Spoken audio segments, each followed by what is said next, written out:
How are you?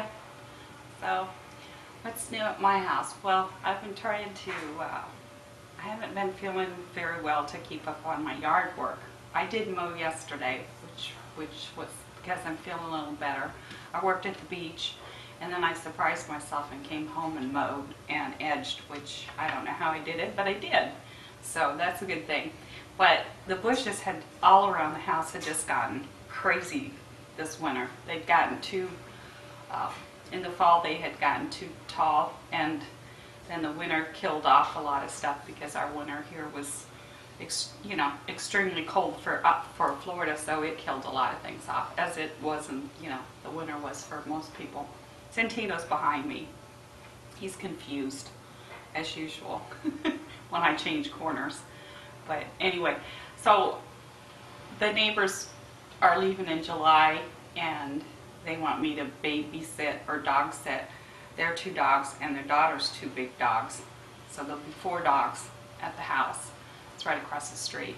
But it'll be quite a bit of work. So since I couldn't keep, and they kept wanting to know how much it would cost, and I said, well, it depends on how much you want me to do. Do you want me to walk them? Do you want me, do I have to feed them twice a day? Do I have to, how much time do you want me to spend? I mean, it's all a matter of how much time. I always spend way more time than I'm usually being paid for, but, and I'll be over there at least 3 times a day taking care and letting them out. So, but it would still be cheaper than boarding them, and they would feel more comfortable. So they wanted to do that. But anyway, I had the bright idea that that neighbor guy is like a workaholic, and he's always out in his yard. Say hi to everybody while you're here.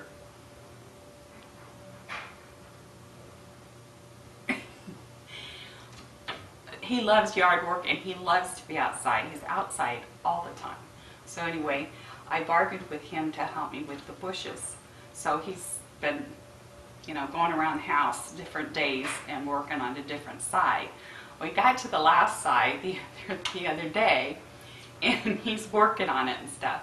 And men crack me up. He doesn't like snakes, nor do I, So he's cutting a log, and I went out there to check to see how he's doing, see if he needs a beer or something, And he goes, "What's that?" And he's thinking it's a snake, and he, kind of jumps back, and I'm, safe distance away, and I kind of peer down, and he'd been trimming on those bushes, and he trimmed it enough away that we could see something.